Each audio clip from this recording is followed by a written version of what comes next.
siapa yang tak kenal dengan Prabu Kian Santang. Nama besarnya telah melegenda dalam kehidupan masyarakat khususnya di Tanah Sunda. Menurut tutur lisan, putra dari Prabu Siliwangi ini memiliki ilmu kanuragan yang luar biasa. Bahkan kesaktiannya konon mampu mengarungi lautan dengan tunggangan seekor kuda saja.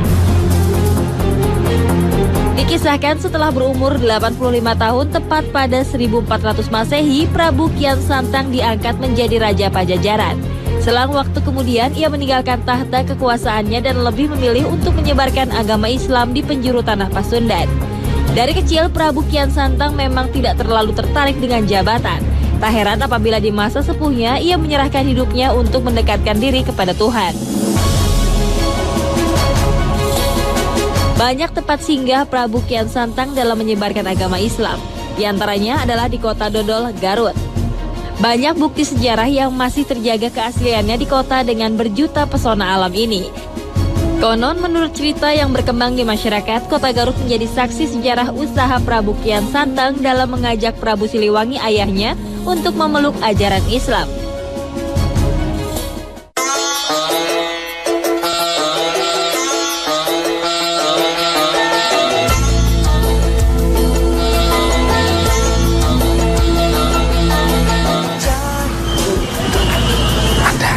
Ada wanita cantik.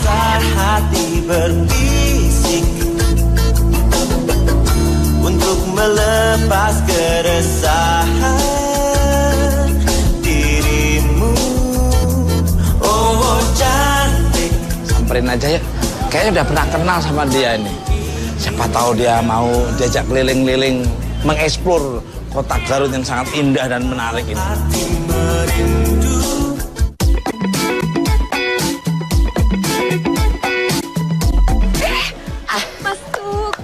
Anita Hara, apa kabar? Subhanallah. Pemirsa, Mr. Tukul jalan-jalan dimanapun Anda berada. Saya ketemu sama Anita Hara yang sangat luar biasa, yang sangat bening dan kinclong sekali ini ya. Kamu sendirian di sini? Aku sendirian, Mas. Makanya aku lagi kebingungan. Aku tuh pengen tahu banget tentang Kian Santang. Oh iya, putra dari Prabu Siliwangi ya, Kian Santang ini sejarahnya luar biasa. Kebetulan ada Pak Bupati nih. Pak Bupati. Kita pernah dengar. Waduh. Assalamualaikum, Pak. Salam. Ini kami bersama Anita dan tim Mr. Tukul jalan-jalan nih.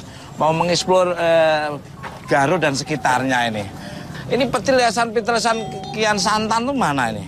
Katanya putra dari Prabu Siliwangi ini. Kian Santang dari sini sekitar 5 atau 6 kilo ke arah selatan sana. Beneran katanya banyak misterinya ya? Wah, itu banyak. Nah, kalau musim mulut di sini itu sambil berjubel banyak yang jalan ke sana. Wah. Saya pertama-tama tim Mr. Tukul jalan-jalan beserta Mbak Anita Hara mengucapkan terima kasih atas diberikan kesempatan untuk mengeksplor daerah Garut. Ya, matur nuwun. Pemirsa. Mr. Tukul jalan-jalan dimanapun Anda berada dari dunia nyata maupun gaib, kita akan menuju petilasan Kian Santang di Kebuyutan Garut. Seperti apa kondisi dan situasi energi yang ada di sana? Tim Mr. Tukul jalan-jalan akan mengeksplor, akan melihat residual energi tempo dulu dan sekarang apa saja. Ikuti terus Mr. Tukul jalan-jalan.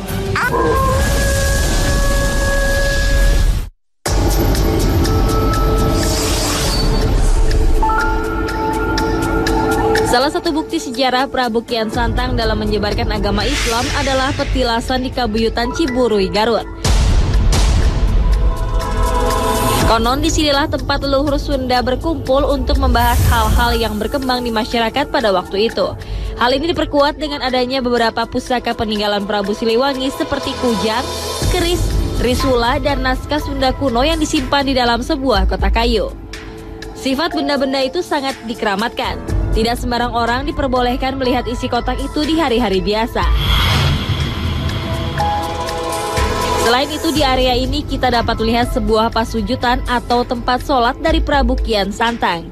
Konon disinilah Prabu Kian Santang mengejar dan berusaha membujuk Prabu Siliwangi ayahnya untuk memeluk agama Islam.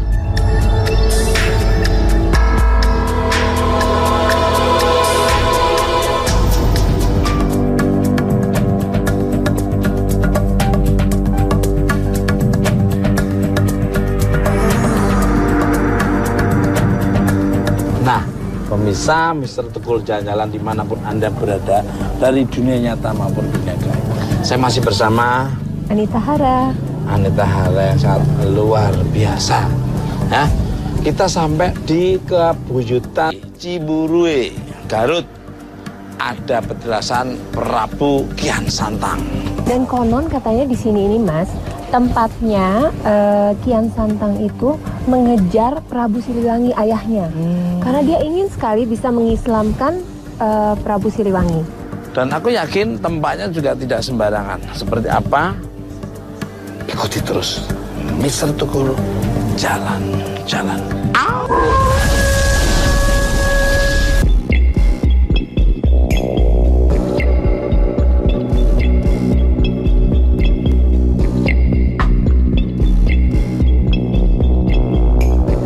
Mbak Risa. Ketemu lagi. Sini, mulai. Iya, dari tadi penasaran, pengen tahu di Mas. sini. Di seluruh apa ya tempat ini, cuman ini yang ditutup Mas. Aneh ya. Kenapa ini? Ada apa? Maaf dengan Mas siapa? Saya dibilangnya kalau di kampung sehari-harinya Ujang. Oh, Pak Ujang. Pak Mas Ujang. Iya. Kenapa Mas Ujang ini ditutupin Mas? Nah ini kalau dibilang dari dulu sampai sekarang kawasan ataupun hutan terlarang. Kenapa dikatakan terlarang ini Mas? Jadi katanya gini Mas, ini tuh tadi saya dapat info dari Pak Ujang, katanya ini tempatnya berkumpul para sesepuh gitu, karun-karun kita zaman dulu, bahkan sampai sekarang. Mas Tukul dari tadi ngintip-ngintip, penasaran ya? Iya nih. Ini bunyi, terus ini kelihatan tadi ada juga. Ada apa Mas? Nah, kayaknya Energinya penasaran gimana nih nih? pemirsa. Dalamnya itu sebetulnya ada, mau diizinkan Pak? Ya boleh. Oh ini Nah, boleh? seperti apa pemirsa Mr. Tukul jalan-jalan? Ikuti terus Mr. Tukul jalan-jalan.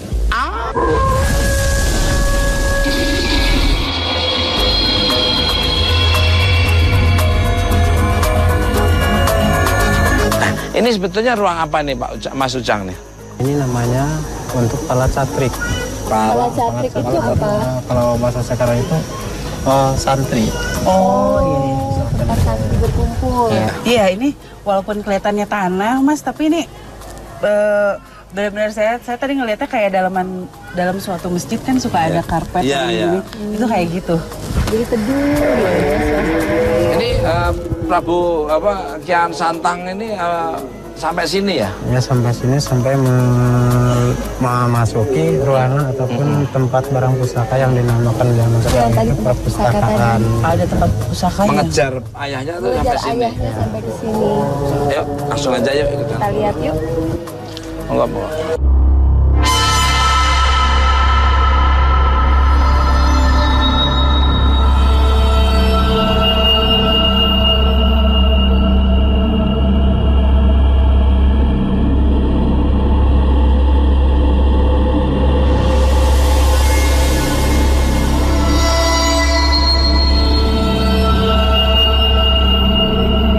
Isinya tuh ada apa aja ya Pak Ujang kalau boleh kita tahu ya? Nah, kalau isinya ini naskah-naskah ataupun yang dinamakan Sunda kuno itu. Sunda kuna itu. Dan ini Oh ya ini. Oh, ada yang kujang kecil. ya? Keris ya? dengan kujang, Oh kujang. tumbak dan trisula dan sebagainya. Oh, Mbak Risa, apa yang dilihat Mbak Risa? Bisa melihat nggak ini? Saya Lihat sini. kalau melihat ke belakang mungkin nggak terlalu peka ya Mas, cuman kalau saya lihat ini memang mereka yang ada di sana, termasuk apa ya, karun-karun khususnya yang di sekitar sini dan Garut, mereka masih berkumpul pada hari-hari tertentu untuk kayak rapat di sini, gimana kondisi daerah yang kalian jaga apa-apa itu supaya masih berkumpul di sini dan apa ya, suasananya masih sangat Tradisional ya? Iya tradisional. Orang ini Sunda banget ini di sini semuanya. Dan di sini tuh ada penjaganya Mas. Dan mereka sangat menjaga tempat ini karena ini adalah salah satu peninggalan yang sangat berharga yang sebenarnya harus sangat dijaga gitu oleh mereka. Kalau Mbak Anita, apa yang dirasakan? Beda sana sini, terus apa yang dilihat? kalau sini sih perasaannya sih kayak tenang karena seperti Mbak Risa bilang kayak ada yang jaga gitu. tapi semuanya masih dalam energi yang positif. Yang aku rasain. Iya. Nah, Mas Ujang, biasanya yang datang ke sini boleh ngelihat itu nggak? Nah, kalau biasanya di sini itu ada waktunya dan ada harinya. Untuk melihat ini. Sembarangan melihat dan membuka. Itu kan kalau menurut hukum ataupun adat ketukuhan ataupun ketukuhan di sini itu seharusnya bulan Muharram. Itu. Ini Kian Santang itu mengejar Prabu Siliwangi ayahnya sampai sini nih. Iya. Itu benar. Ya, memang benar. Tapi dia nggak sempat ketemu sama Prabu Siliwangi Ya, di sini sempat ya? bertemu. Oh, sempat? Karena kan apa gitu, bertemunya itu diadakan barangnya buktinya gitu. Ini pegangan ayahnya, ayandanya. Nah, kabarnya ada sebuah batu tempat sholat Prabu Kian Santang. Di mana nih Mas Ujang? Nah, ini di luar area sini ataupun agak samping dari sini. Samping ya, di sebelah sana. Bisa gitu.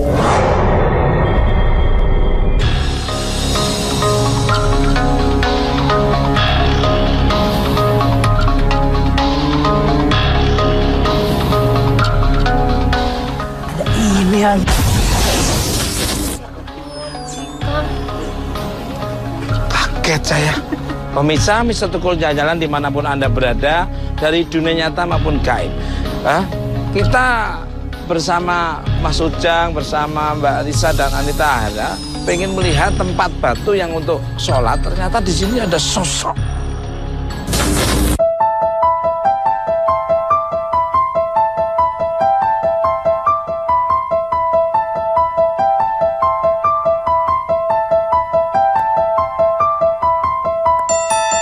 Rasanya seperti apa nih kok Kang Soleh Batu tertarik sholat di sini nih? Saya orang Jawa Mas, pengen napak tilas ke beliau yaitu Raden Kian Santang. Ternyata memang ini pasujudannya ketika dia bertafakur atau iktikaf ketika mengejar ayahandanya. Dan saya juga melihat di sini sebenarnya itu ada sumber air, mata air yang memang di situ ada pusaka yang ditanam Mas seperti kujang.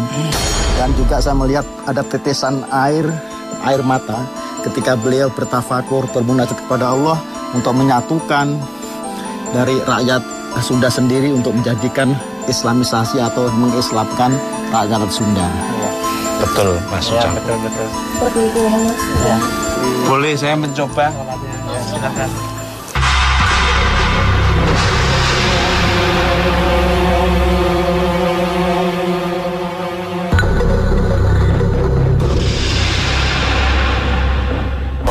Saya aura anunya ya, sirkulasi udaranya sama Saya juga ngeliatnya gini energinya, Mas, jadi beberapa meter, ratus meter menuju ke sini udah ada semacam kayak apa ya, yang membatasi. Pokoknya segala energi negatif yang ada di luar daerah sini tuh kayak terhalang gitu. terpantul ya. Iya, ini. terpantul buat ke sini. Jadi nggak akan ada perasaan walaupun ini gelap, malam, dingin, tapi nggak ada Nyaman. perasaan merinding, takut atau apa. Kabarnya di Garut ada sebuah makam yang dipercaya makam Prabu Kian Santang. Di mana itu? Jadi kalau masalah makamnya nggak ada di sini gitu. ya. Jadi kalau di sini itu film ataupun menghilang tanpa meninggalkan ciri. Tapi saya dengar Mas, katanya sih ada di daerah Garut ini ada makamnya Prabu Kian Santang itu di daerah Godog. Iya, Godog itu. Iya. Godok, Godok. Iya, pernah. Kayak kita mesti ke sana deh Iya, Mas. mesti ke sana. Penasaran.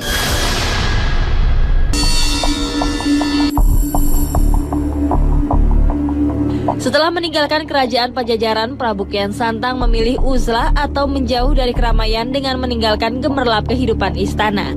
Konon, ia selalu membawa sebuah peti untuk dijadikan pertanda di mana ia harus menetap sampai akhir hayatnya.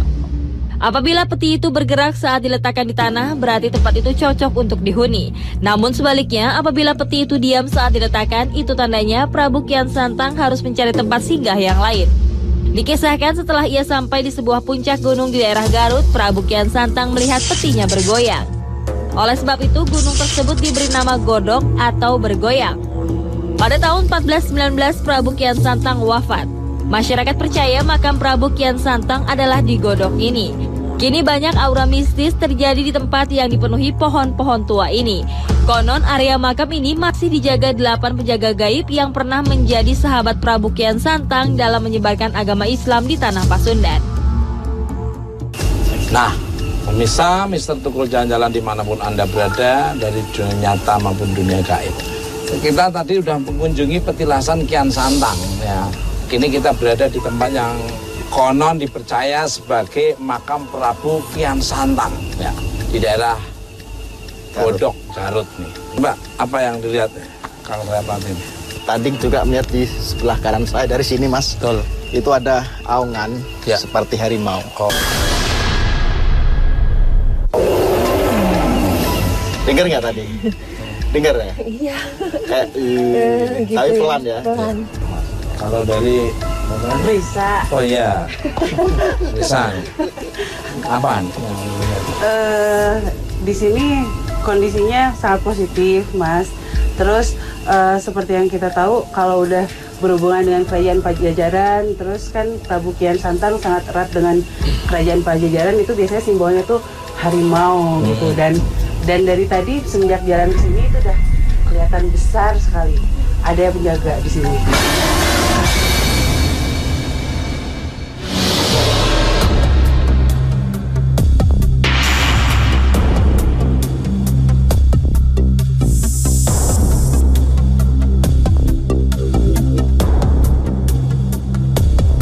Mas, tadi seperti ada mungkin bisikan gaib atau apa, Mas. Sebenarnya kalau kita mau sowan ke sana itu sebenarnya kita harus sowan dulu ke salah satu pengawal. Ini pengawalnya ada 8. Ada 8. 2 itu kita harus sowan dulu, artinya kita minta izin.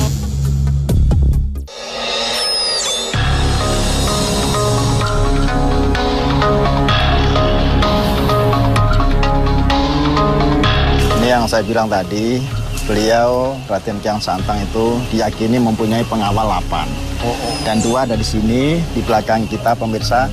Kalau dilihat itu mungkin kalau suatu pasukan, mereka ini yang berdua ini adalah panglima perangnya kali Benar, ya, Ustaz. benar. Tinggi, besar, mungkin paling gagah di antara yang lainnya. Ya, ini Mas, sebelum kita masuk ke ruangan yang lain, kita coba tawasul dulu berdua. Nanti langsung saya komunikasi dan akan saya gambarkan lewat sketsa saja ya.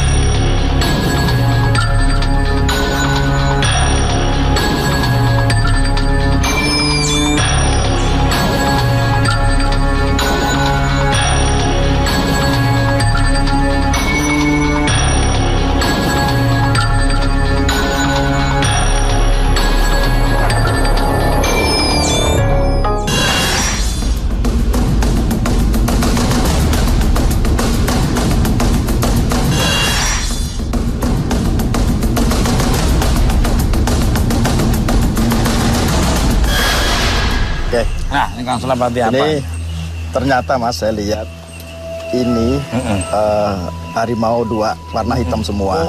Ternyata ini pengawalnya itu juga bukan ide berubah jadi harimau, bukan, tapi ada di situ. Dan ini sebagai kendaraannya beliau ketika untuk apa yang dilihat ini tadi Mbak Risa juga gitu.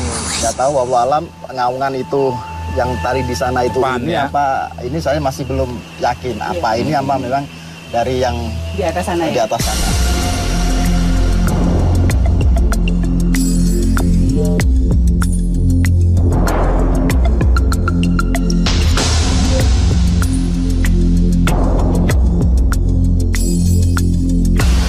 Pak Ahmad nih, bener nggak ini di sini makam Kian Santang? Betul. Betul. Kalau saya sikapi sendiri dari suasana, dari lokasi, anginnya kencang, menunjukkan bahwa kekuatan energinya sangat luar biasa, Mat. Nah, tadi kan teman-teman saya melihat pengawal berjumlah 8 orang. Bener nggak Pak, itu pendamping Ki Santang? Betul, betul. Jadi yang pertama seorang istri, yang pertama itu namanya adalah Nyimas Kandagara yang tadi di tangga. Ya. Tangga. Terus kedua ada pintu gerbang itu Syekh Dora, itu penjaga pintu pertama. Ya. Yang ketiga Kuwu Kandang Sakti.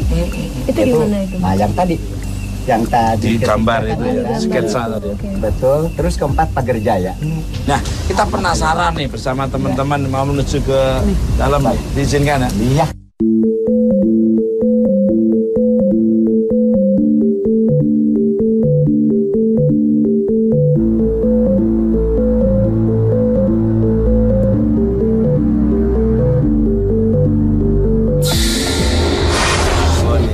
Mbak Lisa nih, beda nggak sama yang di sana sama di sini, Mbak? Sebenarnya sama sih Mas, bukan karena ada makam atau apa, tapi memang ini adalah tempat suci gitu. Dari zaman dulunya makanya disebut Gunung Suci juga tempat nggak tahu, saya ngelihat banyak banget sosok yang mungkin untuk orang-orang tertentu yang tinggal di sini pada malam-malam tertentu akan mendengar seperti ramai pengajian. Terus mereka sholat berjamaah di sini, itu luar biasa gitu. Dan sekarang kita berada di tengah mereka. Kabarnya ada peziarah yang mendengar auman harimau, ya benar Pak? Iya. Itu kan ada hubungannya dengan orang tuanya kan Prabu Siliwangi. Jadi kadang-kadang sekali-kali itu bisa memperlihatkan wujudnya seperti harimau. Tapi bukan beliau Kian Santangnya, tapi ayahnya Prabu Siliwangi. Pak, saya mau nanya Pak, kalau sosok Kian Santang ini pernah menampakkan diri ke Bapak? Itu sekali-kali kadang bisa menampakkan diri. Ketika beliau menampakkan diri, kadang berpakaian putih atau hijau. Ketika Bapak Ahmad tadi bilang hijau, mungkin saya nggak berani bilang kalau itu adalah Prabu Kian Santang, tapi di luar ini tadi ada penampakan seperti itu. Itu ada sosok memakai hijau, berkumis, berkumis tebal dan dengan muka yang ramah, dan saya tidak tahu itu siapa beliau gitu.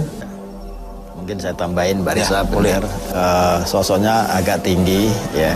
Terus rambutnya segini Mas. Betul. Segini, rambutnya segitu. Dia kalau pakai kerajaan, yang saya lihat ini pakai kerajaan, bukan pakai jubah seorang Muslim, tapi sebagai raja ya, atau prabu. Dia itu pakai ini. Sorban. Oh, bukan, pakai mahkota. Terus ada pedangnya di sini nih. Karena kita dulu cek gimana. Ya, silakan.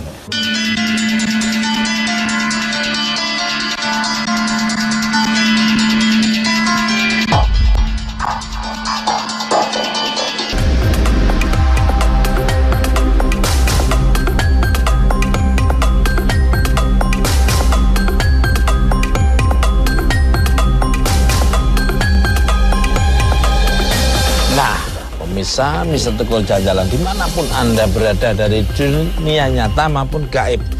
Saya masih di sekitar Garut pemirsa, dan saya sudah sampai di Gunung Telaga Bodas. Pemirsa, kayaknya kita berempat mau cari penginapan. Ngomong soal penginapan, saya tuh tahu Mas, di sekitar sini, saya pernah ke sini dulu tuh ada penginapan. Jadi kayak Mas gitu Mas. Waduh, keren Apa banget. kita ke situ aja? Pemirsa, kita langsung menuju ke tempat yang diceritakan oleh Mbak Risa ini. Ikuti terus Mr. Teguh Jalan-Jalan.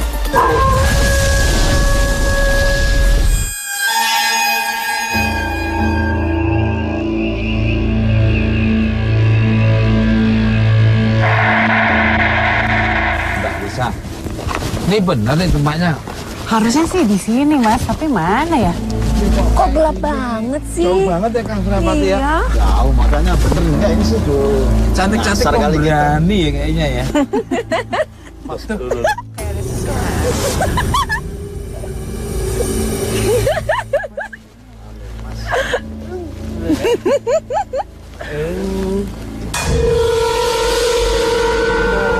Saya sih kayak jagain Mbak Anita aja deh di sini ya. Enggak, soalnya kalau saya lihat dari sana tadi kita kan di situ ada kali sedikit tadi. Jembatan ya? Jembatannya. Itu ada sosok yang memang ngikutin. Takutnya Wah, ini serius? Mbak Anita ini suaranya udah beda Mas. Takutnya udah nempel sih. Masa? Ya udah Kang, saya Jagain aja deh di sini ya, Kang Soleh sama Mas Tukul sana. Sama Mas Tukul. Ya. Pemirsa, Kang Soleh Pati akan cek dulu, menerawang dulu kondisi situasi di sana. Ada masalah. Seperti apa kondisi dan situasi yang di sana. Itu terus, bisa Tukul, jalan.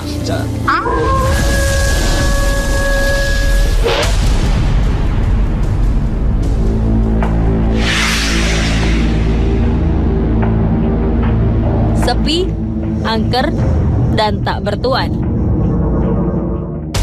Mungkin itulah kata-kata yang dapat menggambarkan sebuah bangunan tua di puncak Gunung Telaga Bodas, Garut. Bangunan yang berdiri pada tahun 1987 ini awalnya adalah sebuah mes pekerja asing yang menangani beberapa pertambangan kota Garut. Anehnya setiap tahun selalu ada pekerja yang meninggal dunia. Beberapa orang mengaitkan kematian pekerja-pekerja itu dengan bau belerang yang menyengat saat keluar dari puncak gunung yang selalu berhawa dingin ini. Namun ada juga segelintir orang yang menghubung-hubungkan kematian mereka sebagai korban tumbal. Banyak kejadian mistis yang terjadi di antara ruang dan sekat yang biasa disebut warga sebagai kontainer ini. Sebenarnya masih banyak lagi misteri yang belum terkuak. Ingin tahu cerita lengkapnya? Mr. Tukul sesaat lagi.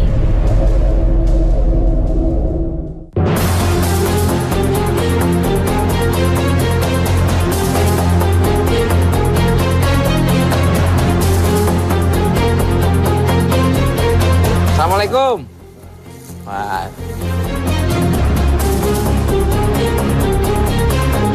Ini dulunya apa nih, Pak Sopir ini? Pengetahuan saya, ini dulunya bekas mes orang-orang bule itu. Oh, bekas mes orang-orang bule ya. Sekarang nggak ditempatin ya? Ya enggak. Dibiarkan kosong gitu aja? Pergi tahun berapa? Tahun kira-kira tahun 2006. Wah, berarti ini sekarang udah nggak dipakai sama sekali? Enggak. Kalau Pak Sopirin maaf, pernah ngeliat apa ini? Ya. Jujur kata aja. orang ini, ya. Kata orang. Oh. Menginap di sini. Udah satu malam, malam jam 12-an lah kira-kira. Orang itu pada lari. Kang Soleh Pati? Ya. Apa yang Kang Soleh Pati lihat nih? Sering setiap bulan apa tahun ada yang jadi tuh suara kak. Terus? Adanya dijadikan tumbal, Mas. Makanya saya lihat sini seperti kayak rumah kecil panjang dan di situ kalau menurut dia seperti istananya. Tapi itu dari kulit-kulit manusia yang memang jadi tumbal itu untuk jadi tameng atau pemukiman dia. Bisa? Mana, Pak ya? Kayaknya kita penasaran ya melihat lebih dalam lagi. Ikuti terus, Mr. Tukul.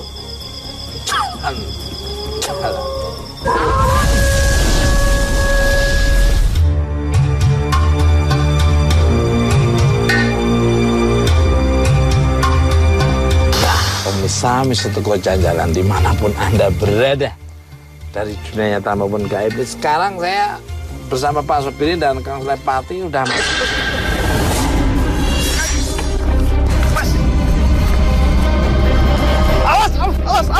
Awas!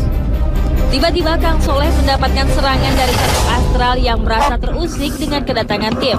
Anehnya bersamaan dengan itu juga salah satu penonton mengalami kesurupan. Siapa ini siapa? Siapa ini?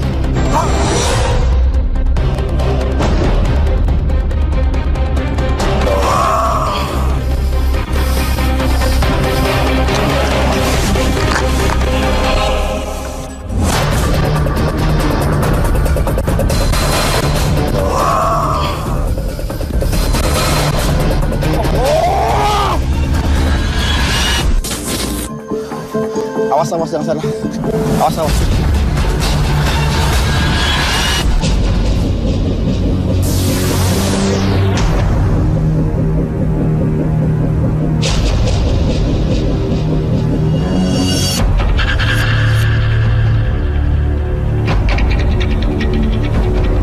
ini Kang Soleh Pati tadi? Ini jin goren yang memang menjadi tumbal ketika sosok itu ketika kehidupannya menjadi tumbal, Mas. Tapi ketika meninggal jadi Jenikorin yang memang ketika meninggal itu seperti kesilet, makanya nggak bisa ngomong.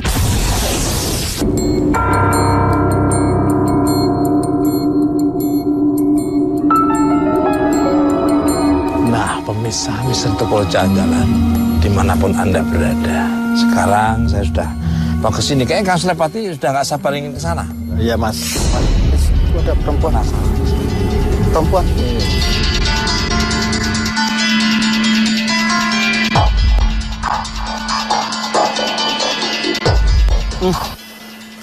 Gimana Kang Soleh? Nggak kuat rasanya, Mas. Jadi kayak aromanya kurang enak itu. Ini perempuan ngadep ke sana, seperti kebule-bulean, rambutnya panjang, bau lagi kan. Ini kayak ada kesadisan ketika kehidupannya, mungkin bisa saja diperkosa. Mayatnya dibuang di sini, sering menampakkan di sini. Tapi saya masih penasaran, saya tetap akan ke sana.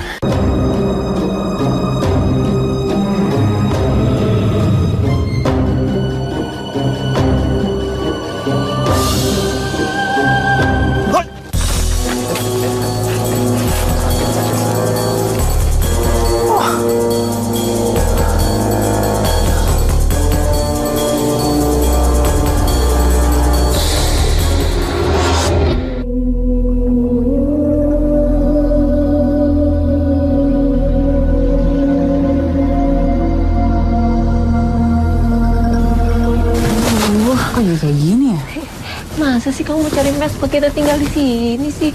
Mana sih Mas Tuko? Tuh kan kayak ada suara-suara ketawa perempuan.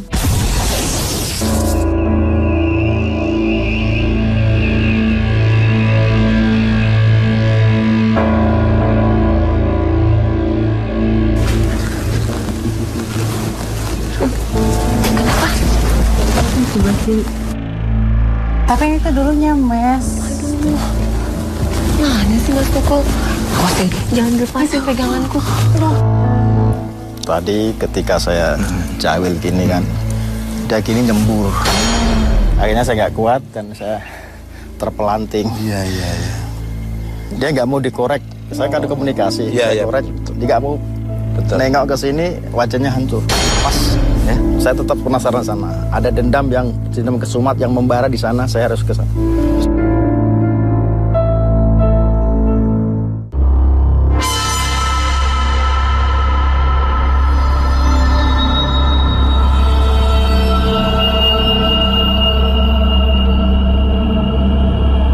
Masuk duluan deh. Ada sosok apa aja sih?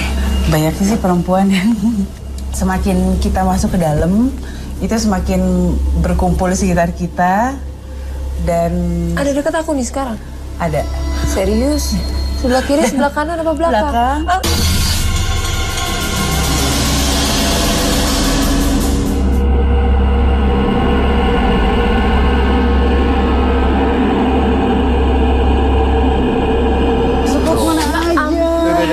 Kok di sini sih? Baru ketemu. Iya, tadi lama sih. Jadi kita nyari-nyari terus. Saya juga khawatir ya, Mas ya. Sudah kenal belum Pak Sopiri?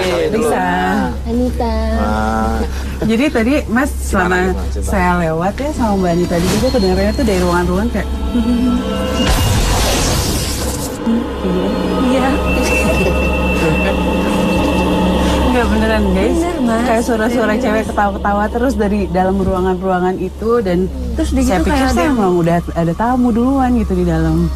Terus kayak ada yang lempar-lempar. Nah, Kang Soleh, mau jelasin tentang sosok yang punya dendam kesumat kayak itu enggak?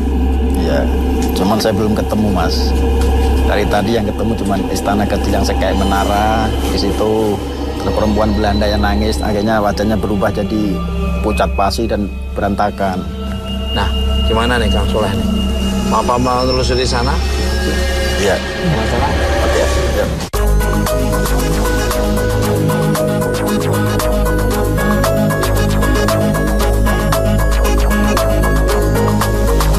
Ya, jongkok ya? Iya. Jongkok ya? Mas Tuko, Mbak Anita lihat ada perempuan jongkok begini, dia ngeliat. Ngomongin aja di sini. Ada ya, ada perempuan lagi jongkok itu mojok di situ tuh Mas.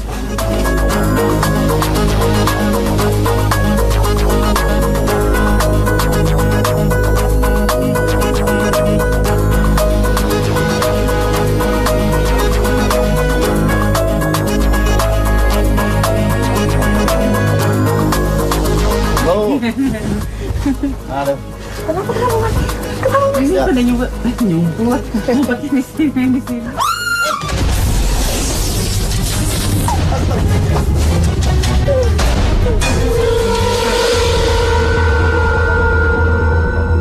Ya, nangis. Ada yang megang kayaknya. Ada yang megang. Nggak bisa komunikasi, menghilang semua, tak tahu hilang. Begitu kita datang memang banyak kumpul semua di sini. Ada yang ke bawah lemari itu, ada yang masuk ke dalam ruangan itu. Semuanya ngumpet, tapi begitu ditunjuk, hilang.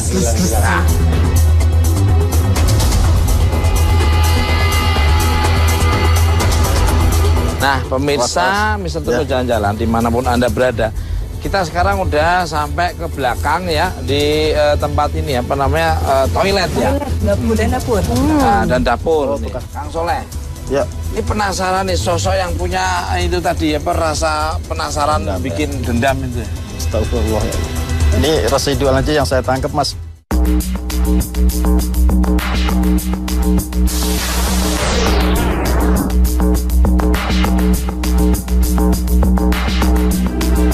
Nah, apa Mbak Risa apa yang dilihat? Mbak Risa kok diem aja? Apa yang dilihat? Ini kayak ada yang mau ngomong, Mas. Aduh.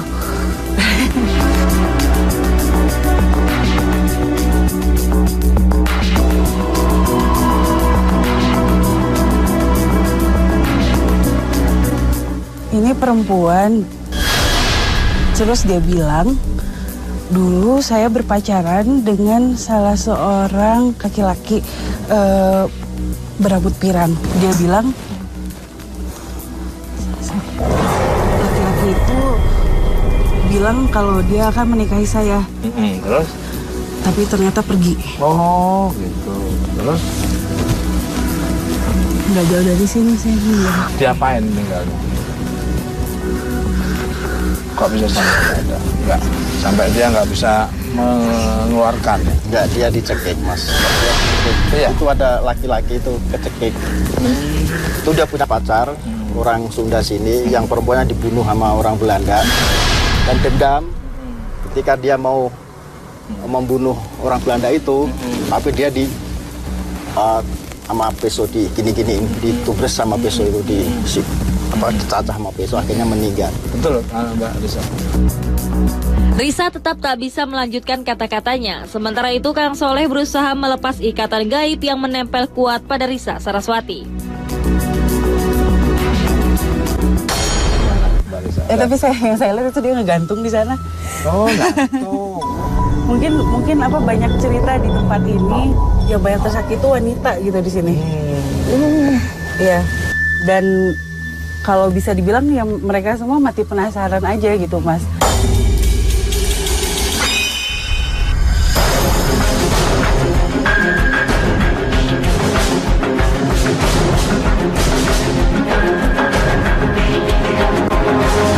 Arwah wanita itu tetap tak mau pergi, bahkan terus menempel Risa Saraswati seolah ingin menyampaikan tabir rahasia yang terpendam selama puluhan tahun. Apakah rahasia itu menyangkut dengan kematiannya? Ikuti kisah selengkapnya di episode yang akan datang.